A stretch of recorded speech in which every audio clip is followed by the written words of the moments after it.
अगर आप बिहार में एक शिक्षक बनना चाहते हैं, जो बिहार का जो शिक्षक नियुक्ति एग्जाम हो रहा है, अगर उसमें आप बैठना चाहते हैं, तैयारी 4.0 में आप अपना एक सीट पक्का करवाना चाहते हैं, तो हमारे साथ जुड़ जाइए। विश्वास कीजिए, मैं आपको एक सीट दिलाकर रहूँगा, क्योंकि मेरा टारगेट है कि जितने भी अभ्यर्थी हैं और जो तैयारी में मन लगा कर पढ़ाई करना चाहते हैं और जिनका टारगेट है कि हम सितंबर में अपने एक सीट लेंगे, और उसके लिए जीएस बहुत ही ज़रूरी है। सितंबर में पेपर होगा, इसके लिए जीएस पढ़ना बहुत ही ज़रूरी है। जीएस के बिना आप अपना सीट नहीं निकाल पाओगे, आप जिस भी सब्जेक्ट से हो, लेकिन साथ साथ जीएस पढ़ना ज़रूरी है, क्योंकि जीएस से क्वेश्चन बनता है। ठीक है, तो आप पढ़ाई करो और मेरे साथ जुड़ के करो, क्योंकि मैं आपके पढ़ाई को और बूस्ट करवाने वाला हूँ। आज मेरा डीपीएससी का आखिरी टॉपिक है।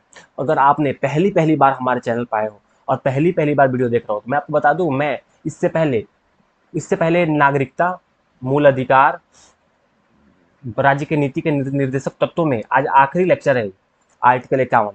मैं आपको बता दूं कि आर्टिकल 36 से लेकर आर्टिकल 51 तक डीपीएसपी है। DPSP directive principle state policy, जिसको राज्य के नीति के निर्देशक तत्व कहते हैं, और जिसमें राज्य को बहुत सारे ऐसे निर्देश दिए गए हैं कि आपको समाज के विकास में, लोगों के जीवन को उच्च गुणवत्तापूर्ण जीवन बनाने में कैसे योगदान करना है, किस प्रकार आपको हमारे देश से गरीबी को दूर करना है, किस प्रकार लोगों के रोजगार की बातें की गई है, कैसे सरकार लोगों के रोजगार की गारंटी देता है, मनरेगा कैसे आया, सरकार की योजनाएं किस पे डिपेंड करती है, इस सारी बातों को मैंने इससे पहले बता चुका हूँ अपने इस वीडियो में। इस वीडियो में कहने का मतलब है कि मैंने जो सीरीज स्टार्ट किया हूँ, इसमें आर्टिकल 36 से 51 के बीच में जितने भी आर्टिकल है, सब मैं एक एक आर्टिकल आपको पढ़ाया हूँ। आज डीपीएसपी का आखिरी वीडियो है, इसके बाद मैं राष्ट्रपति स्टार्ट करने वाला हूँ। राष्ट्रपति मोस्ट इंपॉर्टेंट टॉपिक है बीपीएससी के लिए। राष्ट्रपति हमेशा चर्चा में रहते हैं, और चर्चा में जो है उसके लिए तो एग्जाम क्वेश्चन बनता ही बनता है। आज इसके बाद मैं राष्ट्रपति पढ़ाऊंगा। राष्ट्रपति कौन है, राष्ट्रपति का अधिकार क्या है, राष्ट्रपति को कैसे नियुक्त किया जाता है, राष्ट्रपति हमारे संविधान के लिए कितना अहम है, किस अनुच्छेद से जुड़े हुए हैं, और क्या क्या प्रावधान है हमारे संविधान में राष्ट्रपति के बारे में, सारी बातें मैं आपको बताऊंगा इसके बाद, अगले दिन से जो नेक्स्ट वीडियो आएगा। लेकिन अगर आपने इससे पहले अगर आपने मेरे चैनल को सब्सक्राइब नहीं किया, चैनल को सब्सक्राइब कर दीजिए, वीडियो को लाइक कीजिए, और जितने भी अभ्यर्थी हैं टीआरई का, वो सबसे बोलिए कि बहुत ही बेहतर क्लासेस यहाँ पर चल रहा है, आओ पढ़ो, रिस्पॉन्स दो और देखो कि कितना आप लोग समझ पा रहे हो, कितना नहीं। कमेंट करना मत भूलो, आप कमेंट करके बताओ कि मैं कैसा पढ़ा रहा हूँ। अगर आपको मेरी पढ़ाया हुआ हर एक टॉपिक आपको पसंद आ रहा है, समझ आ रहा है, तो आप लाइक कीजिए, दोस्तों में शेयर कीजिए, और नहीं आ रहा है तो आप डिसलाइक कीजिए और कमेंट में लिखिए कि सर आप पढ़ा रहे हैं तो कहाँ दिक्कत आ रहा है, मैं उसको इम्प्रूव करूँगा, फिर मैं पढ़ाने की कोशिश करूँगा, क्योंकि मेरा मूल टारगेट है आप लोगों को समझाना। देखिए बहरहाल सारी बातें तो ठीक है, लेकिन पढ़ाई भी बहुत ज़रूरी है। आइए स्टार्ट करते हैं। मैंने आपको बताया हूँ कि अंतर्राष्ट्रीय लेवल पर बहुत सारी घटनाएं घटती रहती है, हमेशा युद्ध की स्थिति बनी रहती है, हमेशा देखते हैं एक देश दूसरे देश के खिलाफ आतंक फैलाने में लगा हुआ है, एक देश दूसरे देश के लड़ने में लगा हुआ है। इन सब बातों को देखते हुए हमारे संविधान निर्माता अपने संविधान में कुछ ऐसे अनुच्छेद चाहते थे कि शांति बनाकर रखें, कि हमारे देश में कुछ ऐसी घटनाएं ना घटे जिसके वजह से अंतर्राष्ट्रीय लेवल पर दो देशों के बीच में विवाद उत्पन्न हो। इसको देखते हुए हमारे संविधान में एक अनुच्छेद डाला गया, अनुच्छेद इसको 51 कहते हैं। अनुच्छेद 51 संविधान में डाला गया, अनुच्छेद 51 51। और 51 का हम कहने का मतलब था कि हम अंतर्राष्ट्रीय शांति और सुरक्षा को बढ़ावा देंगे। अंतर्राष्ट्रीय लेवल पर जो विभिन्न प्रकार के देश हैं, इन देशों में शांति की बात करेंगे। हम खुद शांति के दूत हैं, हम चाहेंगे कि विश्व लेवल पर भी शांति बनाए रखें, और इसी अंतर्राष्ट्रीय शांति की बात की गई है।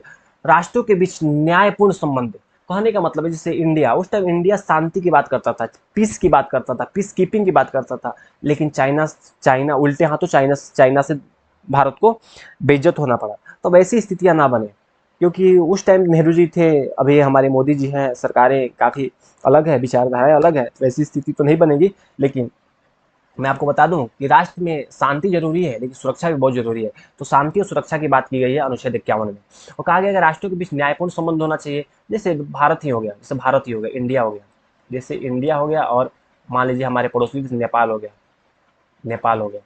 तो दोनों देशों के बीच, इंडिया और नेपाल हो गया, तो दोनों देशों के न्यायपूर्ण संबंध होना चाहिए भाई।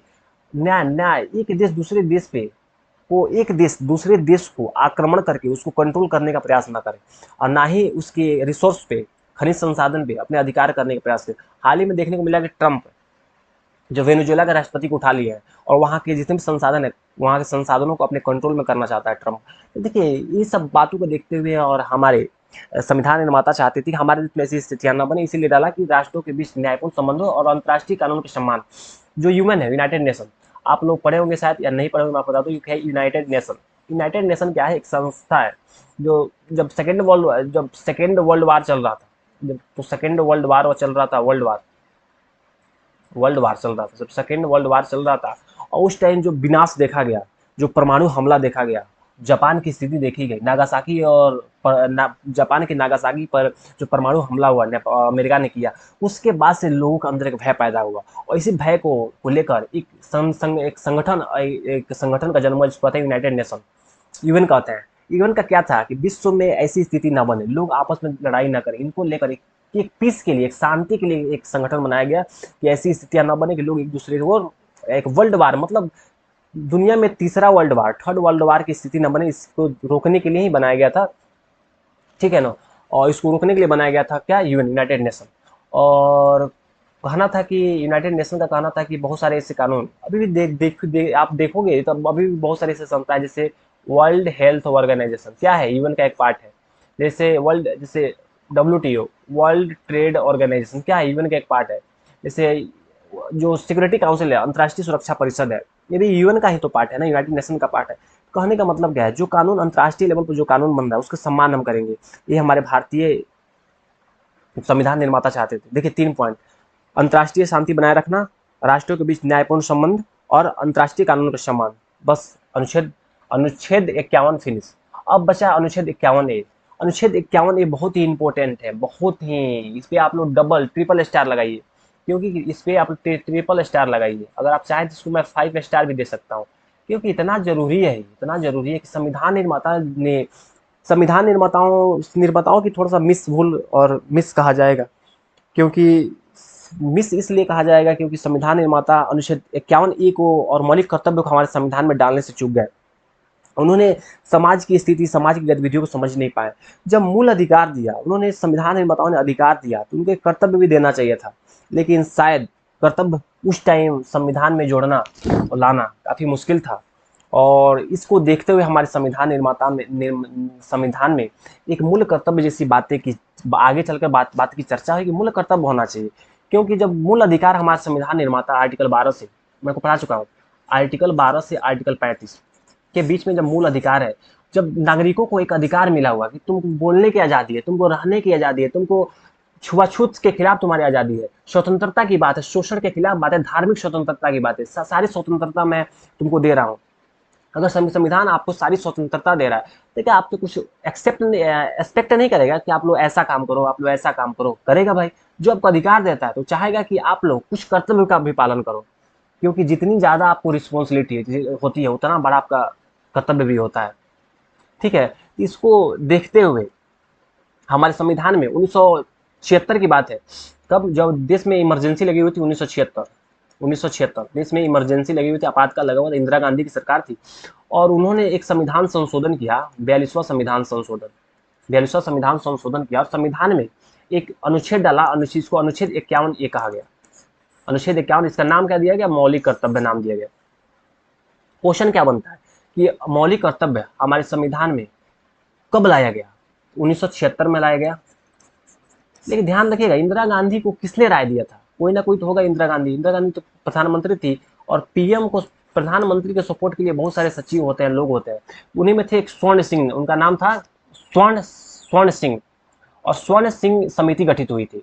1976 के पहले स्वर्ण सिंह समिति गठित हुई थी। क्या नागरिकों के जो अधिकार है, नागरिकों का जो अधिकार है, तो क्या अधिकार के साथ साथ कुछ ऐसा होना चाहिए, कर्तव्य होना चाहिए? इसके लिए स्वर्ण सिंह समिति ने ही सिफारिश की थी। मैंने आप लिख रखा हूँ स्वर्ण सिंह समिति। स्वर्ण सिंह समिति की सिफारिश पर ही जो 1976 में जोड़ा गया, यह स्वर्ण सिंह समिति की सिफारिश पर आधारित था। कुल मिलाकर बात यह है कि स्वर्ण सिंह समिति की सिफारिश के स्वर्ण सिंह समिति की सिफारिश के आधार पर ही 1976 में हमारे संविधान में मूल कर्तव्य जोड़ा गया। लेकिन ध्यान रखो आप लोग, मूल कर्तव्य कितना था? तो 10 मूल कर्तव्य थे, लेकिन वर्तमान में कितना है? 11 है। आप लोग बोलोगे सर उस टाइम 1976 में 10 था, अभी 11 कैसे है? तो 2002 की बात है कि संविधान में एक 86वां संविधान संशोधन किया गया, 86 अमेंडमेंट किया गया, और इसके बाद हमारा 2002 में किया गया, और हमारे संविधान में एक अनुच्छेद डाला गया, और अनुच्छेद में कहा गया, एक प्रावधान किया गया, अगर इसको 11वां कर्तव्य कहा गया। ये बच्चों से जुड़ा हुआ है कि आप लोग के जो बच्चे हैं उनको स्कूल भेजो भाई। आप लोग अपने बच्चों को स्कूल नहीं भेजोगे, आप पढ़ाओगे नहीं, फिर वो कैसे एक सभ्य नागरिक बन पाएंगे। तो बच्चों की शिक्षा की बात की गई है, जो 6 साल से 14 साल के बच्चों की शिक्षा की बात की गई है, आप निःशुल्क शिक्षा की बात की गई है। और माता पिता का, वो तो निःशुल्क शिक्षा की बात तो आर्टिकल संविधान के मौलिक अधिकार में आर्टिकल 21 में दिया गया है। लेकिन यहाँ पे अपने माता पिता को रिस्पॉन्सिबिलिटी दी गई कि माँ बाप का ये जिम्मेवारी है कि अपने बच्चों को शिक्षित करें। और क्वेश्चन कहाँ से लिया गया था ये? तो ये लिया गया था कहाँ से? तो रूस से लिया गया, यूएसएसआर, उस टाइम उसको यूएसएसआर कहा जाता था, रूस से लिया गया था। तो देखिए, कुछ बातें हैं जो समझना बहुत जरूरी है, क्योंकि मूल कर्तव्य, वो इस वीडियो थोड़ा लंबा जाएगा, लेंदी, थोड़ा लेंदी नहीं बोलूंगा, बहुत इंटरेस्टिंग टॉपिक है मूल कर्तव्य। थोड़ा वीडियो लंबा हो सकता है लेकिन लेंदी नहीं, और आपको ध्यान लगा कर पढ़ना है, क्योंकि मैं कोशिश करता हूँ कि वीडियो बहुत जल्द ही कंप्लीट हो जाए, आप लोग ज़्यादा नहीं पढ़ना पड़े, लेकिन ध्यान रखिएगा मूल कर्तव्य से हमेशा क्वेश्चन बनता है, आप लोगों को पढ़ना पड़ेगा। मौलिक कर्तव्य कितने हैं? 11 है। जो पहला क्या कहता है? पहला कहता है कि संविधान का पालन, संविधान संविधान राष्ट्र ध्वज और राष्ट्रगान का सम्मान करो। हर नागरिक का कर्तव्य है कि हमारे संविधान में जो लिखी गई बातें हैं उन बातों को मानना है, उन पर अमल करना है, राष्ट्रीय ध्वज का सम्मान करना है, राष्ट्रगान का सम्मान करना है। दूसरा, सेकंड जो कर्तव्य सेकंड कहता है कि स्वतंत्रता संग्राम, राष्ट्रीय आंदोलन के आदर्शों को संजोए एवं उनका पालन करो। जो हमारा राष्ट्रीय स्वतंत्रता आंदोलन था, महात्मा गांधी के आंदोलन, उनके जो आदर्श थे, आदर्श क्या थे? सत्याग्रह था, अहिंसा था, अहिंसा परमो धर्म। महात्मा गांधी कहते थे अहिंसा परमो धर्म। एक गाल पे कोई थप्पड़ मारे तो दूसरा गाल बढ़ा दो, ये आदर्श यही तो थे महात्मा गांधी का आदर्श। दूसरा क्या थे? तुम मुझे खून दो, मैं तुम्हें आजादी दूंगा। ये क्या था? एक आदर्श था। जितने भी आदर्श थे, महात्मा गांधी के विचार हो गए, नेहरू के विचार हो गए, या हमारे नेताजी सुभाष चंद्र बोस के विचार हो गए, इस सारे जो विचार थे, इनके जो आदर्श थे, इनकी जो बातें थे, इन बातों को सजाए रखना, अपने दिल में सजो के रखना कि भगत सिंह ने क्या कहा, भगत सिंह ने क्या किया। भगत सिंह ने अपनी फांसी पर लटक गए, फांसी के पंधा ने फांसी को उन्होंने स्वीकार किया, लेकिन झुकना नहीं सीखा। आगे देखिए, तीसरा बिंदु कहता है कि राष्ट्रीय एकता की बात की गई है। भारत की संप्रभुता, एकता और अखंडता की रक्षा करो। हमारे हर नागरिक का काम है कि आप लोग कुछ ऐसा काम मत करो जिससे हमारे देश की अखंडता होती है। अखंडता का मतलब है कि आप ऐसा ना हो कि आप टेरर ग्रुप से, आतंकवादियों के माध्यम से उनके संपर्क में आकर आप अपने देश के खिलाफ कुछ काम कर रहे हो, इसके खिलाफ आपको सजा भी हो सकती है। आप नेशनल क्राइम में जा सकते हो, आप राष्ट्रीय अपराधी घोषित हो सकते हो। तो इन्हीं सब बातों से बचने के लिए आपको कहा गया है कि भारत की एकता, अखंडता और एकता, भारत की संप्रभुता, एकता और अखंडता की रक्षा करो। नेक्स्ट पॉइंट क्या है? देश की रक्षा, देश की रक्षा करें और राष्ट्रीय सेवा में भाग लें। राष्ट्रीय सेवा का मतलब क्या है? सेना में जाएं, आप शिक्षक बने। अब राष्ट्रीय सेवा का मतलब है, मौलिक कर्तव्य है, यहाँ लिखा है देश की रक्षा करें। देश की रक्षा करना सिर्फ सेना के बॉर्डर पर जाकर लड़ना ही नहीं है। आप एक शिक्षक बन के आप बच्चों को पढ़ा रहे हो, भी देश का सेवा है। आप टैक्सेशन दे रहे हो, भी देश का सेवा। आप जीएसटी भर रहे हो, भी देश का सेवा है। देश की सेवा सिर्फ वही नहीं है जो सेना जाकर कर रहे हैं आप देश पे, वो भी तो है, बहुत बड़ा उनका कुर्बानी है।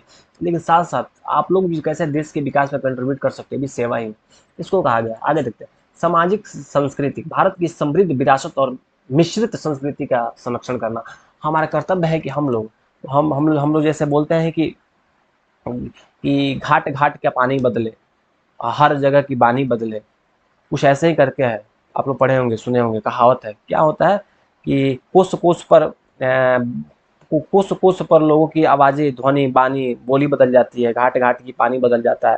कहने का मतलब कि भारत की एक विविधता का देश है, बहुत सारे ऐसे लोग हैं भारत में रहते हैं। ये संस्कृति है, हमारी विरासत है, विविधता है, विविधता को बना कर रखना चाहिए। ऐसा ना हो कि एक ही धर्म के लोग, सर्वधर्म संभव, सभी धर्म को लेकर हमको चलना चाहिए, सर्वधर्म सर्व, समझे। और पर्यावरण संरक्षण, हमारे वन है, नदी है, झील है, इन सारे को रक्षा करने की बात कीजिए। तो मूल कर्तव्य 6 तक देखा हमने कि 6 मूल कर्तव्य क्या क्या थे। आगे देखते हैं मौलिक कर्तव्य का महत्व क्या है। ठीक है, मौलिक कर्तव्य मैंने जो इम्पोर्टेंट था मैंने बता दिया है, जो बहुत ही महत्वपूर्ण है।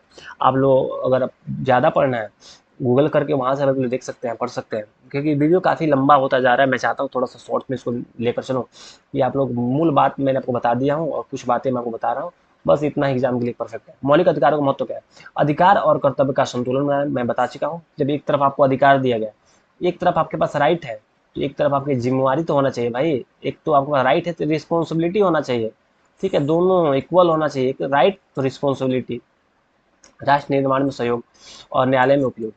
देखिए कुल मिलाकर बात ये है कि जो हमारा जो अनुच्छेद 51 है, वो राज्य की नीति के निर्देशक तत्व, 51 ये मूल कर्तव्य, दोनों में अंतर है, दोनों में अंतर है। संप्रभुता की रक्षा करें, संवाद, विरासत का संरक्षण, जो मैं पढ़ाया हूँ मैं वही दिया हूँ, तो आप लोग पीपीटी ध्यान से पढ़ लीजिएगा। देखिए बहुत इंपॉर्टेंट, भारत की विदेश नीति, पंचशील और वसुधैव कुटुंबकम, अनुच्छेद 51 की भावना से जुड़ी है। पंचशील का मतलब होता है कि जो पंचशील, भारत ने एक पंचशील लाया था, मतलब 5 बातें कही हुई थी कि हम किसी से बैर नहीं रखेंगे, सद्भाव रखेंगे, पहले किसी पे हमला नहीं करेंगे, जो हमारे पंचशील की धारणा थी। और वसुधैव कुटुंबकम, पूरा विश्व एक कुटुंब है, एक परिवार है, जो हमारे बात की गई है, जो हमारे संस्कृति, कल्चर, हमारे धर्म से जुड़ा हुआ बात है, इन सब बातों के बारे में जो कहा गया है, इन सब हमारे संविधान निर्माताओं ने संविधान में इसको संयोजा। और वही अनुच्छेद 51 राज्य के नीति के अंतर्राष्ट्रीय संत जो मैं पढ़ा चुका हूँ। देखिए मैं कुछ क्वेश्चन आपको करा देता हूँ, और कुछ बातें हैं जो इसमें देख लीजिएगा, परीक्षा इंपोर्टेंट, परीक्षा के लिए बहुत ही महत्वपूर्ण है, वीवीआई, वीवीआई इसको देख लीजिएगा। बैरिस्टर संविधान संशोधन बता दिया, 11वां कर्तव्य बता दिया हूँ, 6 से 14 वर्ष के बच्चों की शिक्षा का अवसर माता पिता का कर्तव्य बता दिया हूँ, नॉन जस्टिसेबल है, इसके लिए लेकर आप न्यायालय नहीं जा सकते, इसके इसलिए भाग फोर्थ में रखा गया। क्यों फोर्थ में रखा गया? क्योंकि यह है डीपीएसपी, डीपीएसपी है। डीपीएसपी का मतलब क्या होता है कि आप इसके लिए न्यायालय नहीं जा सकते। इसमें 51 भी है और 51 ए भी है, दोनों शामिल है। बस मूल मूल मूल वही बात है जो मैं बता रहा हूँ। क्वेश्चन देख लीजिए कि मौलिक कर्तव्यों को किस संशोधन द्वारा जोड़ा गया। बस आप लोग में जो क्वेश्चन अटेम्प्ट कर लोगे ना, बस आपका काम हो जाएगा। बस इतना ही क्वेश्चन पूछता है जितना मैं डाला हूँ। वर्तमान में मौलिक कर्तव्यों की संख्या कितनी है? 11 है। 10 थी, आप लोग बताओ, 10 थी, 11 कब हुआ? किस संविधान संशोधन द्वारा इसको 11 किया गया? देखिए मैं लिख भी दिया, 86 अमेंडमेंट कब हुआ था? 2002। आगे देखता हूँ, 11वां मौलिक कर्तव्य किस संशोधन द्वारा होगा? यहाँ पे आ गया 86, 86। देखो क्वेश्चन भी आ गया। क्या बात है, इसको कहते हैं ना लक, आप लोग अलग बहुत बढ़िया साथ दे रहे हैं। आगे देखो, स्वर्ण सिंह समिति किससे संबंधित है? भाई मौलिक कर्तव्य से इनकी समिति की सिफारिश के आधार पर तो 1976 में इंदिरा गांधी ने लाया था। अनुच्छेद 51 किस भाग से है? डीपीएसपी। मौलिक कर्तव्य किस देश से है? USSR, USSR, United state of, जो रसिया है, यूएसएसआर जो सोवियत रूस है, यूनाइटेड स्टेट ऑफ सोवियत जो रूस है, जो रूस था ना, रूस, अभी जो जिसको हम रूस कहते हैं, वो रूस पहले एक यूनाइटेड था, बहुत सारे ऐसे देश थे, लगभग लगभग यहाँ 10 प्लस देश ऐसे थे जिसमें जुड़े हुए थे रूस में। और तब इसको कहा जाता था यूएसएसआर। लेकिन बाद में इसका 90, मैं बता दूं 1991 में इसका विघटन हो गया, और इसके बाद से रूस बना। उससे पहले क्या था? यूएसएसआर था 1976 तक। ठीक है, तो रूस से लिया गया है। देखिए कुल मिलाकर बात यही है। वीडियो अच्छा लगा तो वीडियो को लाइक कीजिए, चैनल को सब्सक्राइब कीजिए, दोस्तों में शेयर कीजिए। फिर मिलते हैं नेक्स्ट वीडियो में। बहुत बहुत धन्यवाद। अगर आप चाहते हैं कि आपका तैयारी बुस्ट हो, आपका तैयारी बेहतर हो, तो हमारे जुड़ जाइए। वीडियो काफ़ी लंबा हो गया, थोड़ा धैर्यता के साथ अपनी वीडियो देखिए और पढ़ाई कीजिए, मन से कीजिए। फिर मिलते हैं नेक्स्ट वीडियो में। बहुत बहुत धन्यवाद।